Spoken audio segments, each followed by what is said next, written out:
This episode of RWBY is called Runaways and Stowaways, but what it should really be called is How Blake Continues to Disappoint Me.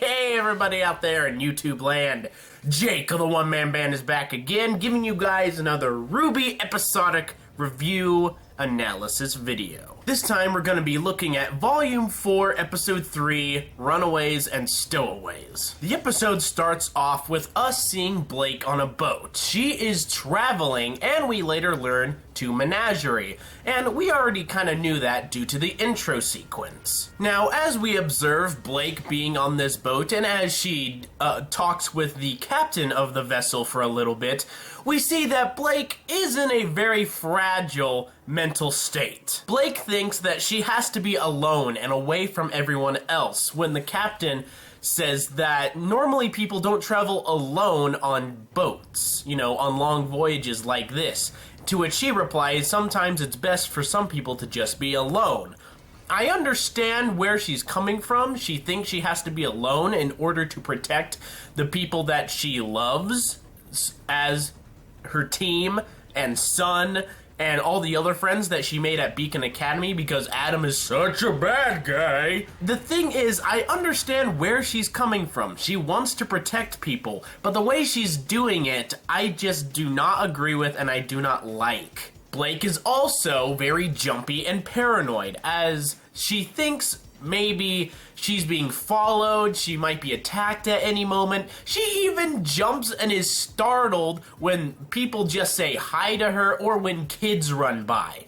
Come on. And she has the audacity to say that she's not paranoid. Blake, I've seen less paranoid people in Lovecraft stories. During her discussion with the captain of the boat, we get to learn a little bit about about travel on the Kingdom of Remnant, especially by water. He says that people don't normally travel by water alone. So I'm thinking normally when people want to travel to places in a large group, they take boats. And that's probably not just because, you know, air travel is for the high and mighty or is just smaller. Vessels take longer, so you would want somebody to talk to. And I did mention it like just a few seconds ago, but maybe air travel is more meant for like single people flights, you know, people that have money. So maybe traveling by boat is more of a middle/lower class way of travel. Because remember, when Weiss was going back to Atlas with her father at the end of Volume 3, they were on an airship. They were not on a boat. And, well, the Schnees have lots and lots of money. Probably all the money. It's here on the boat that we see that Blake abandons her bow. And for someone who's been so attached to that bow in the first 3 volumes, this speaks a lot about her character. Now, a lot of people notice that in the intro sequence at the very, very end when it shows our Team RWBY, that Blake does not have her bow on. So a lot of people were saying that she's gonna abandon her bow and all that, and here it is. If we really think about it, Menagerie isn't part of the 4 Kingdoms. It's kind of a wild country, if you will. So, and the reason why she adopted the bow was because she didn't want people to, you know, profile her as a faunus or to maybe see her as a White Fang agent, because she was a member of the White Fang back in the day, and she did still wear the bow during those times. So now that she's going to Menagerie, she doesn't really have to wear it. She doesn't have to hide. For one, there's gonna be no cops searching for her, and 2, it's pretty much a place that's full of faunus to begin with. So she's gonna be blending right in as a faunus rather than a human. And we also see that she is being followed. Or at least watched by someone. I wonder who that is. I have no idea who that is. Why did they even bother doing that? So after we see a little bit of our kitty on a boat, we then transition back to Patch with Yang. And yes, my friends, this is the episode where we finally get to see some of Blake and some of Yang. And I know a lot of people are gonna be happy about it, and a lot of people have been wanting this because I don't know, I guess they don't care about RWBY and Weiss. They just want to see Yang and Blake. I don't freaking know. When we see Yang, she's sitting on the couch and she just looks bored and unhappy. Someone who really has no energy to do anything. We see her look over at some books, but decides not to read any. And I'm gonna assume that she's already read those books due to the fact that she's probably been sitting around the house for 6 to 8 months. And what are you gonna do? You're gonna watch TV the whole time? Heck no! Daytime television is terrible! So you're gonna read some books. But she's already read those books. Maybe reread them as well. So, TV's the only option. And what kind of TV are you gonna watch at that point? The news! During the news portion, we get to see that there's a lot of info dumps. We hear that air travel is still pretty much banned if it's not for evacuation purposes. This probably, again, reflects why Blake is going by boat. When air flight is only reserved for people who are trying to evacuate areas. Also, we learn that although Vale is secure, it's still recovering, as we see Glinda trying to reshape a building, back from the end of Volume 3. I don't understand why they couldn't just used another clip. But, whatever. Their show. They can do whatever they want. And we also hear that all attempts to retake Beacon have failed. So the Huntsmen are actively trying to retake the school. But they keep failing. And later on, I'm going to talk about why I think they are. And I think the most important thing is shown in this scene. We get to see Zwei is there. He's sleeping in his doggy bed. So there you go, people. We get to see Blake, Yang, and Zwei all in the same episode. So I think everyone's gonna be pretty freaking happy. But the most important part of the news that Yang sees is that although a majority of the conspirators that were behind the attack of Beacon are yet unknown, one of the confirmed members is a ranking member of the White Fang known as Adam Taurus. So the authorities know that Adam is a bad guy and are actively trying to go after him.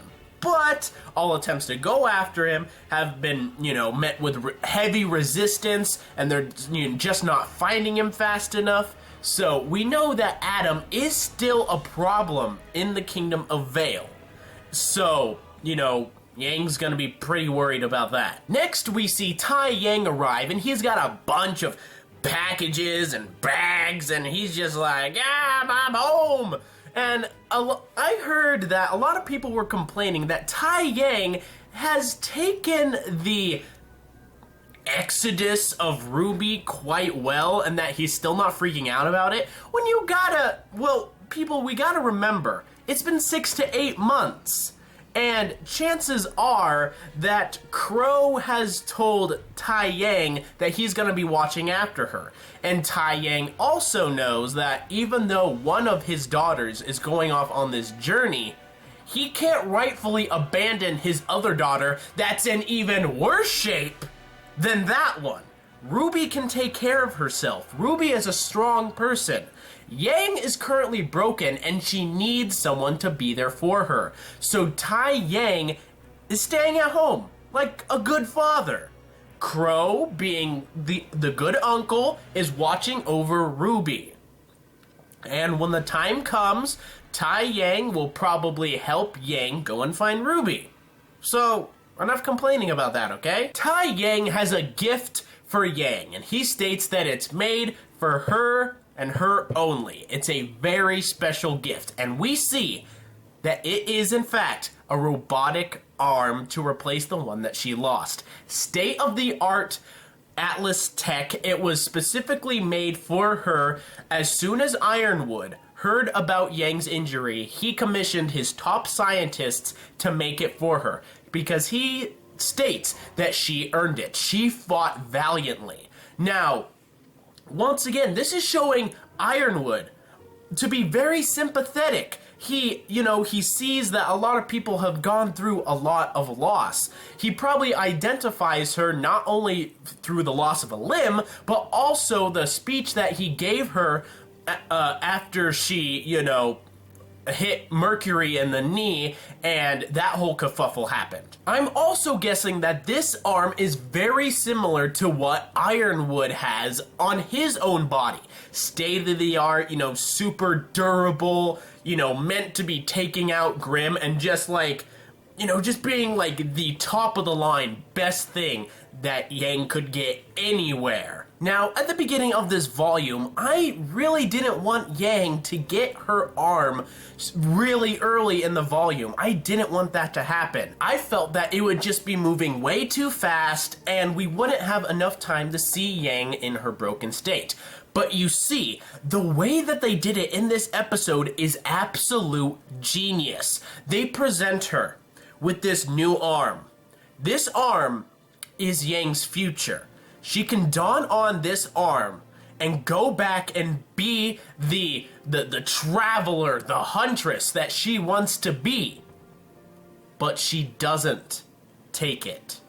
She doesn't take it on. She doesn't try it on. She doesn't test it out.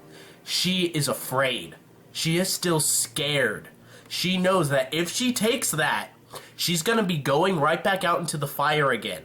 And she doesn't know if she's ready for that. She is still frightened at what happened to her by the hands of Adam, still saddened by what happened to her team. She is just still a very broken character, and that's why I think the arm being right there, sent to her, specifically for her, to show her we have to keep moving forward.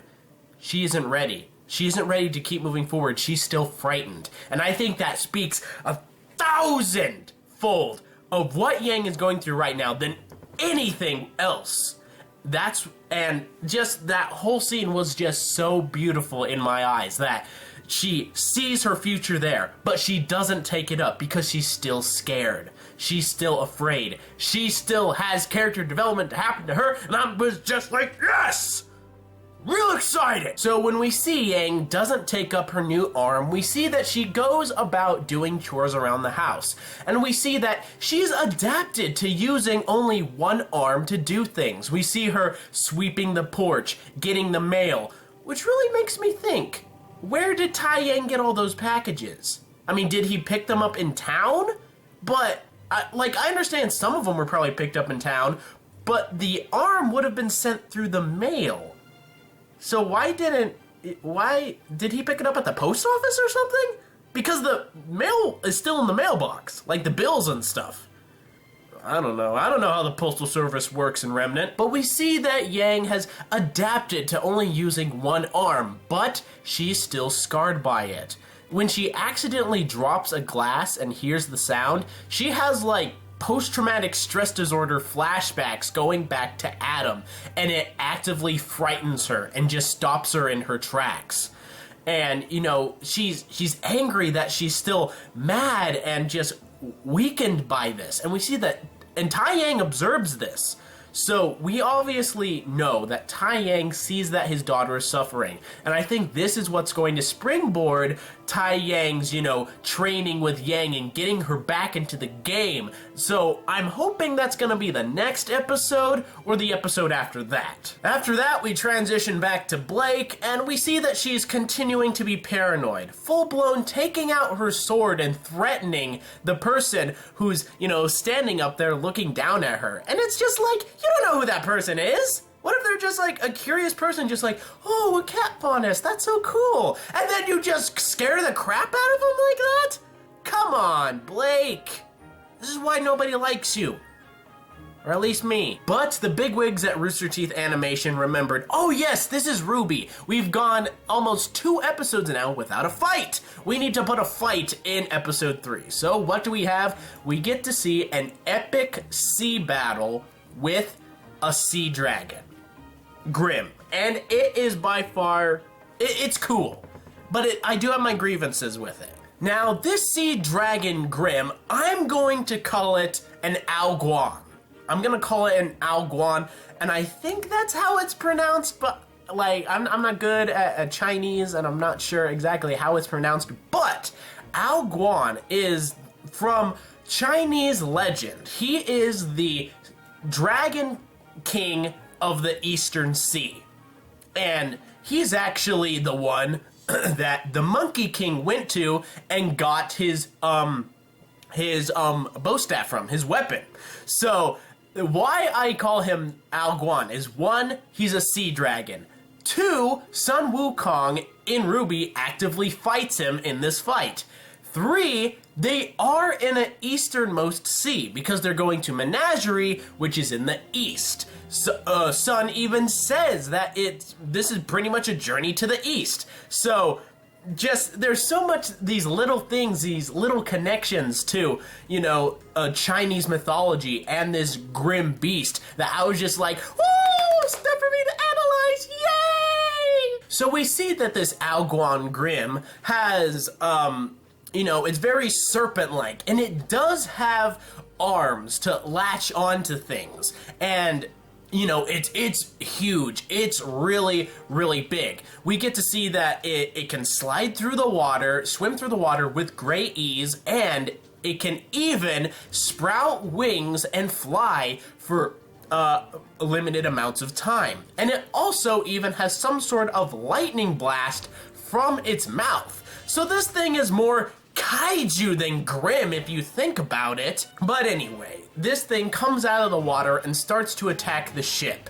The ship does go into battle mode where it has some cannons on it, and Blake actively starts to fight it. And we get to see that Sun is the one who was following Blake the whole time. Big shocker. So during the fight, we get to see that Blake and Sun have some nice banter together. We get to see Sun use his semblance a lot more, which I actually like. I like his semblance. It really is a callback to his inspiration, the Monkey King. Now, during this whole fight, we get flashes between Sun and Blake fighting the Grim, and the captain of the ship trying his best to aid them in the battle and to protect his vessel. And during these times with the sea captain, when the Grim first emerges from the water, he says, "By the gods." Now, I'm probably reading way too much into this, but this is, once again, calling back to the whole religion aspect of Remnant. Now we know, at least in some parts, that Remnant has a religious, order that worships multiple gods. This goes against my original assumption where it was just a single god religion. But we're not sure if religions vary from kingdom to kingdom or land to land. So, at least with this captain, there's some form of pantheon of gods that the people of Remnant worship in one way or another. He also states that they've never come across a Grim this big before. So the Grim are indeed getting worse. They're getting more bold, more dangerous. Older and bigger Grim are starting to come out of their hiding places to attack humanity and risk being killed, but for the most part, humanity isn't able to stop them. Now, during this fight, we get to see a lot of cool things. We get to see, Sun using his semblance, the captain and the vessel using their ship to skewer the beast and then blast its friggin' head off with their giant cannon. And we even get to see when Blake's falling, and before she lands, before Sun catches her, she goes into, the cat stance, the cat landing stance. That stuff's funny. But the thing with this battle is that it was a lot of in-the-air acrobatics. And it's like, some of the acrobatics was like, okay, it's like, Sun or Blake are being thrown up by, their clones, their semblances, or by each other.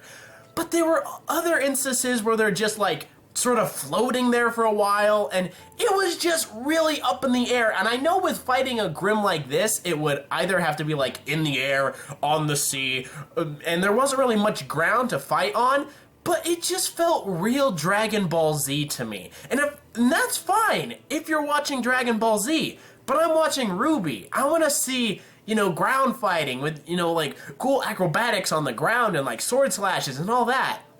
I don't know, this battle really just didn't do it for me. After the battle, we see that, well, Blake isn't happy at Sun at all.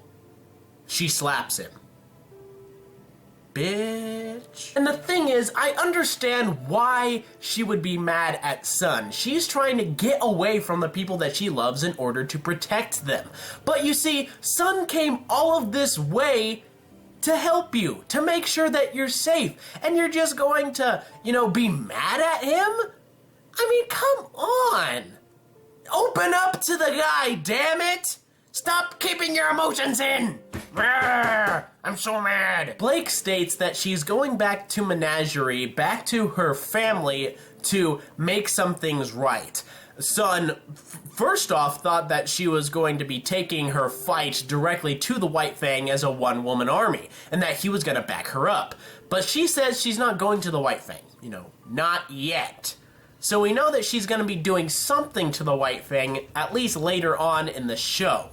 And, you know, Sun's gonna be there to back her up. Another thing that really got to me is that, you know, Sun tells Blake that he saw her leave. He saw her, you know, go off, and he decided, you know, to follow her to make sure she was okay. And, you know, she's just all like, oh, well, you abandoned your team, and, that just kind of really hit me. Because it's like, they did it in different ways. You know, Blake made sure everyone was okay once they got to Vale, yes. But then she just left without another word, without a goodbye. And, you know, it was just, the way that she left was wrong. What Sun did, he made sure his team was okay, and he was like, hey, you know, I gotta go after Blake, I gotta make sure she's okay, I really like this girl. And, like, he went to make sure she was okay. The rest of his team was okay. They weren't wounded or broken and unconscious with an arm missing. They were all fine. And it's not like he would have been able to take his team with him. Once again, he said, how was I gonna get Neptune on the water? You know, Neptune's afraid of water, which I'm so glad that Neptune isn't gonna be with Sun, because that would have just been, you know, a disaster, at least in my eyes. The thing about Sun is that even though he's on a team, he's always been a loner. We saw him first on, you know, back in Volume 1. And even though Blake, I guess you could argue, isn't the same way, always been a loner type, it was just the way that either of them left their teams that was just kind of irks me. So now, Blake and Sun are traveling to the east towards Menagerie to say hi to Blake's family. Next, we enter back into the Grimscape to Salem's tower. We see that Salem is doing something to Cinder. You know, she's saying that, you know, you shouldn't be frightened by it, you should make it frighten you, and it's almost like she's doing something to Cinder. Maybe she's like grimifying her in some way, maybe making part of her body like Salem. You know, this is probably the treatment that was talked about in the first episode. I mean, what if, you know, that arm that's covered up by the robe, maybe it's going to turn into like a grim claw arm and just be like, rah, you know, real scary and awesome. I think what's happening right here, Salem is healing Cinder in some way, but it's painful. And it's probably having to do with the grimace also, because Salem says that you have to make it fear you. So maybe it's that beetle grim that was in, you know, her hand back in Volume 3. Who knows? So RWBY spoiled us by showing us a new Grim variation. But that's not enough! They show us another one. This sort of floating jellyfish type Grim, which I'm gonna call a messenger, because that's exactly what it does. It comes into the council room, it seems to commune with Salem at some level, because, you know, it's making sounds and it looks as if Salem is listening to it. And another reason why I believe it's a messenger is because after it says its piece, Salem turns her attention back to Cinder and asks her, "Did you kill Ozpin?" Now, Salem was so confident that Ozpin was dead in the first episode, but then this thing comes in, and now she's doubting Cinder's words? Something's going on. It troubles Salem so much that when Cinder asks Emerald to talk for her, she is angered by this and shouts no. We get to see her eyes glow red, and she just sort of like, you know, fronts her power there. And she wants Cinder to say it herself. Tell me that you killed Ozpin. And we finally get to hear a very weakened Cinder's voice say yes. So, and there was no real hesitation. I don't believe she's lying.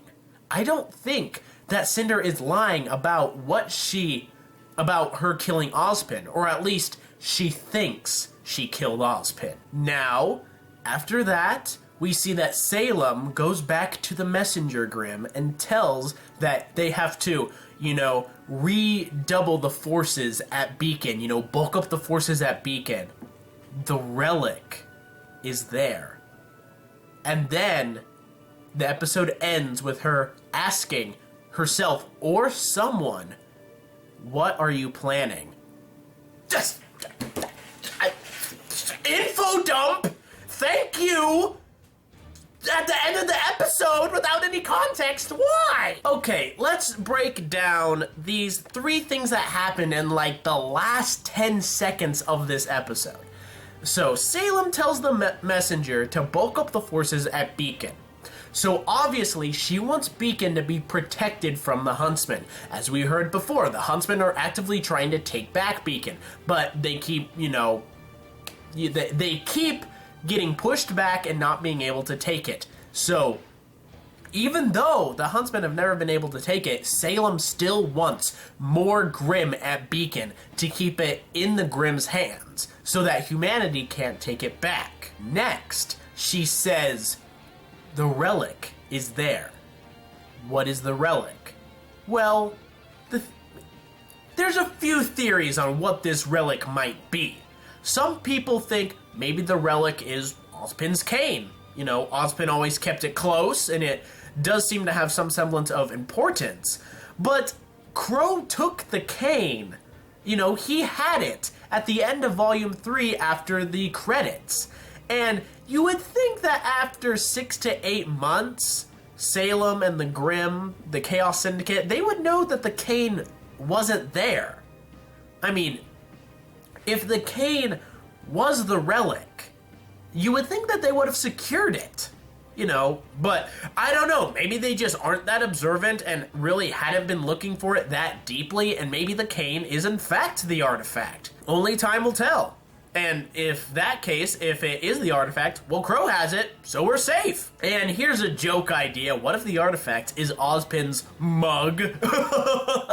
Because so many people thought that his mug was his weapon for a long time, but that's obviously silly. It's probably not the mug. Now, my personal opinion is that this artifact is either something that we have not seen before or haven't heard of before, which, if it's something we haven't heard of before, I'm just going to be real disappointed, because it's just like, you're pulling this out of MacGuffinville, and you're just like, oh, an artifact. What's the artifact do? The thing is, we don't know what this artifact does if it just comes out of nowhere. And then it's like, what importance does it really hold? So, another idea that I have is, what if it's something that we've seen, but haven't seen? I know that's real complicated, and you probably don't understand what I mean, but back in the World of Remnant video about Aura, when it says that Aura, you know, can make people super fast, give people telekinetic abilities, or make them into something more, it shows Ozpin. So what if his aura or something is, or his body, or something in his body is the artifact? What if this artifact somehow has lengthened Ozpin's life, or like gives him amazing power? Maybe a power where he can't physically die. Like, his body can die, but he can sort of like resurrect himself in some way. Maybe in that case, somehow Ozpin is immortal. But this whole segment really, once again, calls into play, is Ozpin dead? Is himself dead? Is his spirit dead? You know, what is the artifact? This episode just leaves so many questions to be answered, and, you know, we're gonna have to wait a week to get any semblance of what those questions are. But now it's like the next episode is probably gonna go back to one of the girls in RWBY, when it's just like, I don't want to know about them, I want to know what this artifact is. What is happening? It's just, oh man, my brain's going in so many directions. But that pretty much wraps up the episode, and I hope you enjoyed the review. Hey, everybody out there in YouTube land. I hope you enjoyed this video. Be sure to like and favorite if you did. Subscribe, of course, if you feel inclined to. Be sure to check out these other videos up here on the screen if you want some more entertainment, want to check out some more things that I do. I really love making these videos for you. And also, check out some links to social media pages, Twitter, Facebook. Also, check out my Patreon page where you can help me monetarily so that I can help get more videos out to you and get them out in better quality. And, you know, that's entirely up to you if you guys want to do that. Just watching the video, leaving a like, leaving a comment is good, and I love all you guys for it. But big thanks to all my Patreon sponsors. You guys are awesome. Love you guys very, very much. You guys really help me in doing what I do. So, until next time, I want you to be a good person, tip your waitresses, keep moving forward, and I'll see you next time, guys. Yeah!